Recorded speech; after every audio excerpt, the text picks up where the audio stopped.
ইউক্রেনের জ্বালানি স্থাপনায় সাময়িকভাবে হামলা বন্ধ করতে সম্মত হলেও যুক্তরাষ্ট্র প্রেসিডেন্ট ডোনাল্ড ট্রাম্পের প্রত্যাশা মতো ৩০ দিনের পূর্ণ যুদ্ধবিরতিতে রাজি হননি রুশ প্রেসিডেন্ট ভ্লাদিমির পুতিন।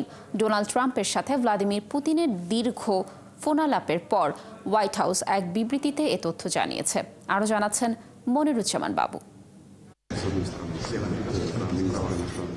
গত সপ্তাহে সৌদি আরবে যুক্তরাষ্ট্রের পররাষ্ট্রমন্ত্রী মার্কো রুবিওর সঙ্গে ইউক্রেনের প্রতিনিধিদের বৈঠকের পরে জেলেনস্কি ৩০ দিনের যুদ্ধবিরতিতে রাজি হন। তবে জল্পনা ছিল পুতিন আদৌ রাজি হবেন কিনা তা নিয়ে।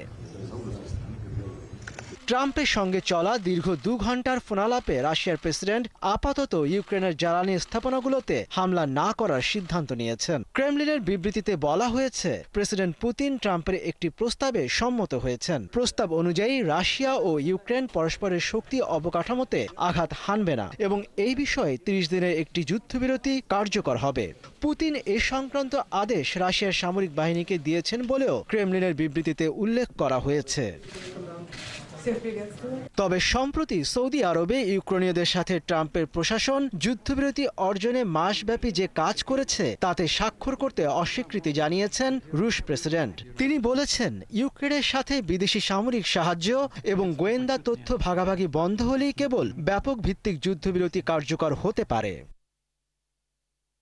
হোয়াইট হাউসের পক্ষ থেকে বিবৃতিতে বলা হয়, ইউক্রেন যুদ্ধ বন্ধ করে শান্তি এবং যুদ্ধবিরতির প্রয়োজনীয়তা নিয়ে কথা বলেছেন ট্রাম্প ও পুতিন। এই সংঘাতের অবসান একটি স্থায়ী শান্তির মাধ্যমে হওয়া উচিত বলে উভয় নেতাই একমত হয়েছেন।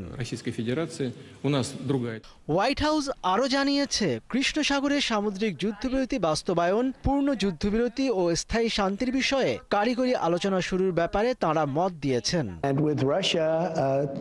ট্রাম্প অবশ্য এর আগে সোশ্যাল মিডিয়ায় জানান, রুশ প্রেসিডেন্টের সাথে তার ফোনালাপ খুব ভালো এবং ফলপ্রসূ হয়েছে এবং শান্তি চুক্তির অনেক বিষয় নিয়ে আলোচনা হয়েছে।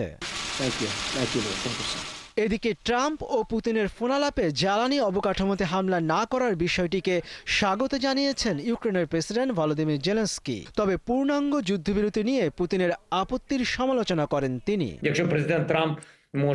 দুর্ভাগ্যবশত বিশেষ করে বেসামরিক অবকাঠামোতে হামলার ঘটনা ঘটেছে। আজ পুতিন কার্যকরভাবে পূর্ণাঙ্গ যুদ্ধবিরতির প্রস্তাব প্রত্যাখ্যান করেছেন। গত জানুয়ারি মাসে ট্রাম্প ক্ষমতায় আসার পর পুতিনের সঙ্গে এটি তাঁর দ্বিতীয় ফোনালাপ। গত নভেম্বরে মার্কিন প্রেসিডেন্ট নির্বাচনের প্রচারের সময় ট্রাম্প দ্রুত ইউক্রেন যুদ্ধ বন্ধের প্রতিশ্রুতি দিয়েছিলেন। মনিরুজ্জামান বাবু, ৭১।